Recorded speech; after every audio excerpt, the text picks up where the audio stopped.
Hello and welcome back to our study of Peninei Halacha, the teachings of Rabbi Eliezer Melamed, Shlita. Patmayim Kitov, Yom Shlishi. Hope everyone's having a great day. And we continue davening for Chalei Tzalagan Yisrael, Refuah Shlema L'chol Petzui Yisrael.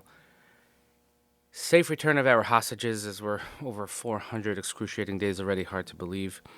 And dedicating our learning to Nishmat Seren Daniel Shimon ben Harav Duron V'Shelei Shem Kedamo. We continue our learning. The next chapter, Tchila Zman Keriat Shema Mitzeitzei Kochavim.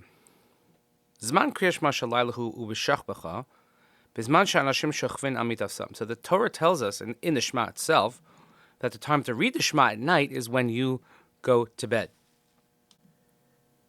Or perhaps more generally, when people go to bed. Utchilaso ke she'machshich. And that begins when it gets dark.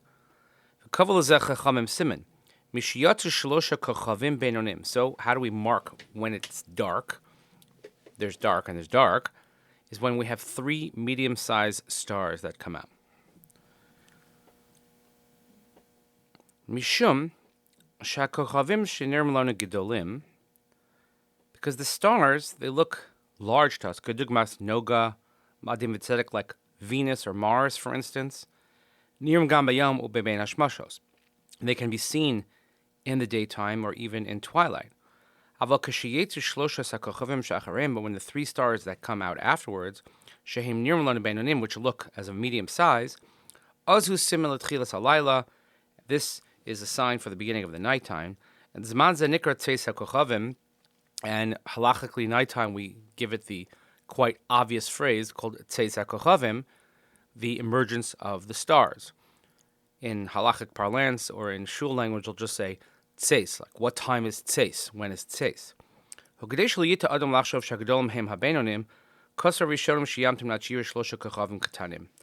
And so that a person shouldn't think or make a mistake that the big ones are middle-sized, etc. So the Rishonim say that you should see also until you find 3 small stars as well. Ela shakanis ower safek. But now we have a doubt. By the way, and this is all if one doesn't have a set calendar. Now we have set calendars, so we know exactly the time down to fractions of a second. We know exactly, depending on where you are, where you're located. We have apps, we have calendars, etc. So a lot of this becomes academic, but it's important to understand how we get to these points. So we have a following doubt. Lafi mi kovim eshas tzeis hakochavim. According to whom do we establish this time of tzeis hakochavim? Yesh omrim shezman tzeis hakochavim nikva lafi meitevei haraos sheyodim heichan tzrichen hakochavim rishonim leheraos she'em roim es shloshos hakochavim habeinonim keshmona esrei dakos achar hashkia.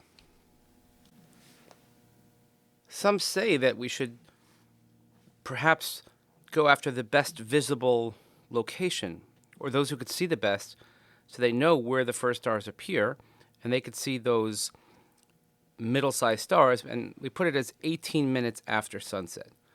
Ulitim afareva sha'achar shkia, or sometimes even 15 minutes after shkia. Again, understand, these are writing this in Eretz Yisrael, where we are in the northeast of the United States. It's a far greater difference. I think we have 42 minutes there, give or take. The Gemara in Shabbos also debates this. The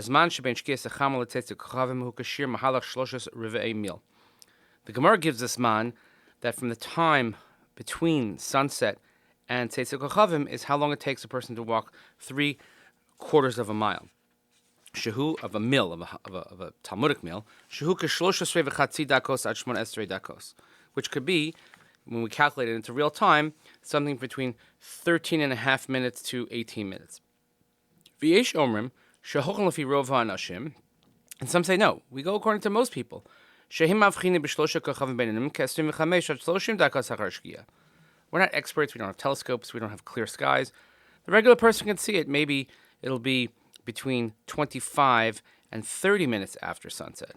And this is regarding middle-sized stars. And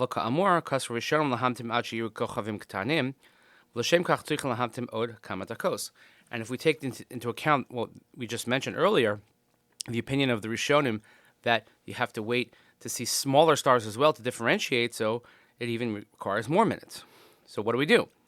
Lamaisa, so practically speaking, Rabim Noagin Haschil B'Tfilas Arvis Kesrim Dakos Achar Shkia. Many start Maariv 20 minutes after Shkia. Shekach Halacha Lefi Rov HaPoskim. According to most poskim, this is the way you can do so. L'chatchila Tov Lahaschil Arvis Kishloshim Dakos Achar Shkia. The ideal practice would be is to begin Maariv about 30 minutes after sunset. If you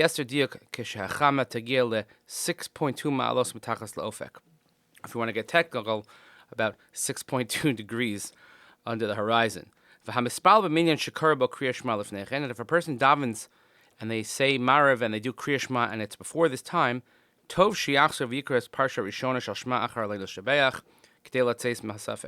then they should repeat Keriat Shema, at least the first parsha after Aleinu, assuming that after Aleinu is already after the Zman. And if a person wants to be strict, you could say the other two paragraphs of Shema as well. Just to give you the layout in the Sefer there are about a page and a half of footnotes. And here he discusses the different opinions and different Zmanim. It's very, very technical, especially as in Eretz Yisrael versus other places.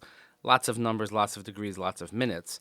But suffice it to say that here we go by set calendars. And for us, nightfall is 42 minutes. Let's just do this for example. So I have a calendar that we use here for Livingston, New Jersey. So now I gave away our location. So now we're no longer secure. Oh no, what are we going to do? Here we go. So today is Tuesday, the 12th of November, the 11th day of Mar Cheshvan.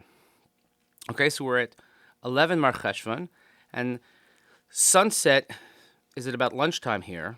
So sunset is at 4:41, 4:41, and Tzeitzei Kochavim is at 5:24. Okay, so that's 43 minutes, and it's Tzeitzei Kochavim, which is the 8.5 degrees. Very, very technical, but we just follow the luach, and we know what to do. But also, technically speaking, is that we don't wait in our minyanim to daven Maariv until Tzeitzei Kochavim. We do Mincha before Shkia and Maariv after Shkia. And in those events, obviously, one should repeat Keriat Shema at a later time. So this is rather technical, but you want to have an understanding kind of the workings of shuls and davening and schedules. This is where you have it, and if one really wanted to spend time learning the sugis in the Gemara, it would be quite beneficial, though quite technical. But in any event, we have to learn them, we have to understand what we're doing this, and hopefully we will broaden our horizon, yes, pun intended, of our halachic learning. But thank you so much for joining us. Please continue davening for Chali Tzvag and Israel. For Shlem L'chol Petzui Yisrael, safe return of our hostages. Lili Nishmat, Sarah, Daniel, Shimon, Rav Dron, Visheli, Shem Dabo. Please remember to daven with the minyan before Shkia and after Shkia. Have a great day. We'll see you tomorrow.